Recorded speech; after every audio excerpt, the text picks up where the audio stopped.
Jim Wagner here, your self-defense instructor. And what I want to cover today is machete defense. There's a lot of killings in the world, all over the world, especially in Southeast Asia and Africa, dealing with machetes. But even in the Western world, you hear about these attacks once in a while. Now, I'm using the Knock training machete made in Thailand. This is a really good piece of equipment, and it's not going to hurt anybody. Now, if you hit too hard, yeah, it's going to hurt your partner, but with a little safety equipment, you'll be okay. You never want to train with live blades because, you know, you make a mistake, you sever somebody's arm or cut an artery, and that's not good. Now, just like an impact weapon, if someone's attacking you, you have what's called the short arc and the long arc. What does that mean? It means if this thing is traveling at 100 or 150 kilometers an hour, it's all moving at that speed. However, because the tip of it has more of a distance to cover, and this has less of a distance, there's going to be more power here and less power here. Now on a stick, that's good if you move in, because that less power can mean not shattering bones. Okay, but now you're dealing with a blade, so whether it's not going to work the same way. You have to avoid the entire blade at all times. And don't forget, with a machete, it's not like a baseball bat. With a machete, he can start sticking you and stab you with a machete. So what I'm going to do is I'm going to show you how to defend using a partner.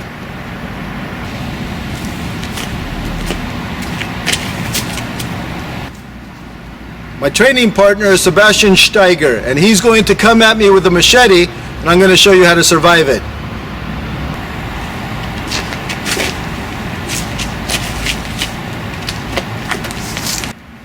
Alright, just for safety, even though that's a padded machete, I still am going to have eye protection, and he's also going to have eye protection.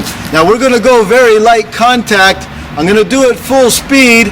I'll let you see how it looks full speed, and then I'll take you back and we'll do it step by step.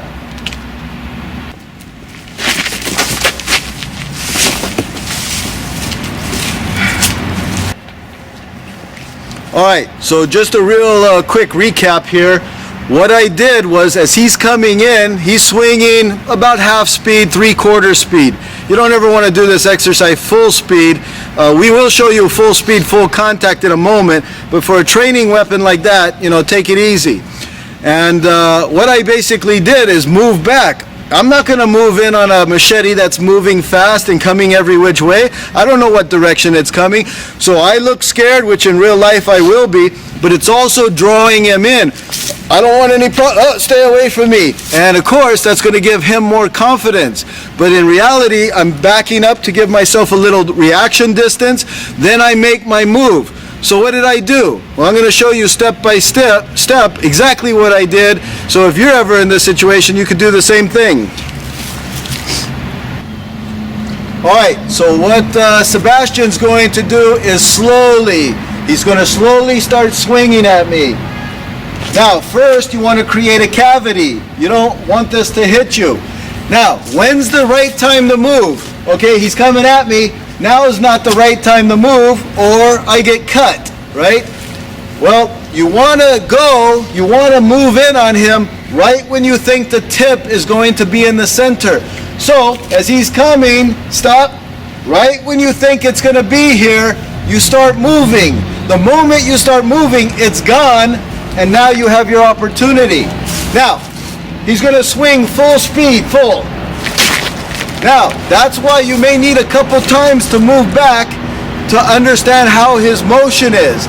But sometimes because he's moving so fast, you have to estimate where it's going to be. Because in reality, you're not going to know exactly where the center is. So he's going to move about half speed, and you move in.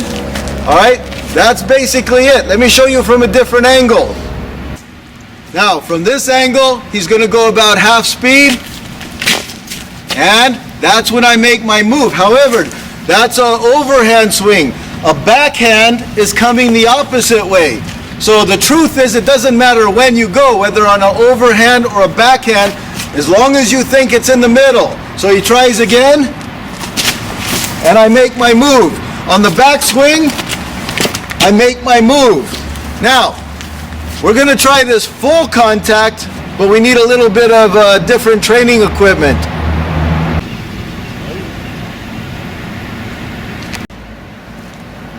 Now, Sebastian has exchanged his hard weapon or a foam weapon for a pull weapon. Yeah, you find these in children's pulls. They're a bit longer, but we cut it to the machete size.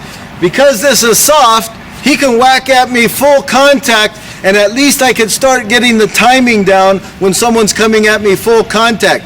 And if he hits me in the head or in the chest, it's not going to hurt. But you still need eye protection so you don't get any scrapes on the eye. So we're going to try this full speed, full contact, and I'm going to give it a try, whether I survive or not. But when I go in, even if I go in and he hits me in the arm, it's not a game. I can't call timeout. I have to accept the fact that my arm could be lost. I have to accept the fact that he chops me in the ribs. But because this is a deadly force situation, I got to go for those eyes. I have to stop this guy, and I'm going to use deadly force.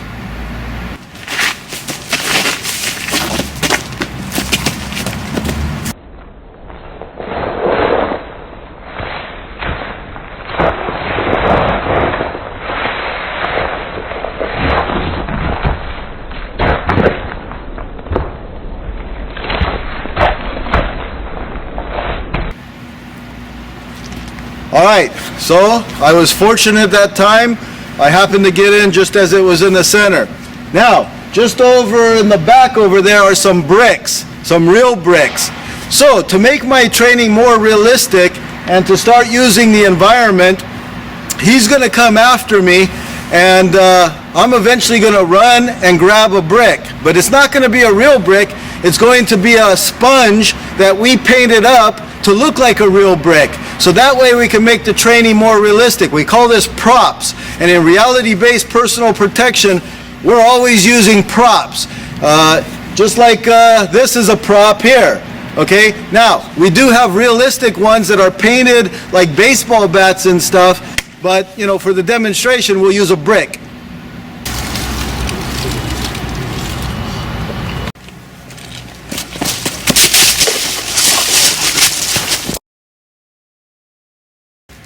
Now, another thing you could do for your training, and we do this a lot in improvised weapons, we also do this in knife survival, is using a flexible shield. What's a flexible shield? Well, take off your jacket quickly, wrap it around, and now if you have time, at least if you have to fight, because maybe he's blocking my way, now I have a shield that's going to at least absorb a little of the punishment, and I go for the eyes. So let's see how this works.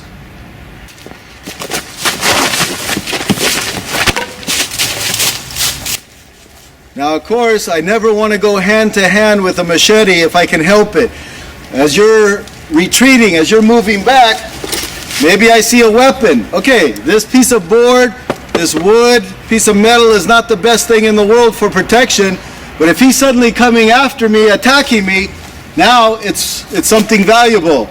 So we're going to do a little bit where he's coming after me. It's not going to last me too long, maybe 1 or 2 blocks, and then I got to either get him down or take off, depending on the situation. So let's take a look.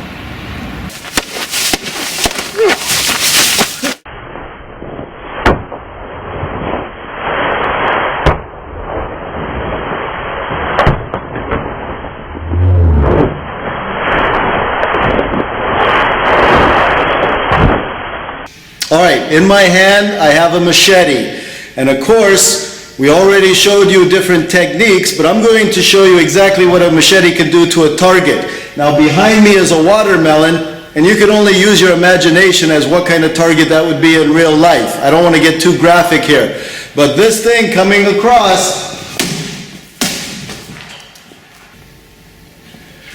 split it wide open, and this is a very dangerous weapon, and why many criminals use it across the world.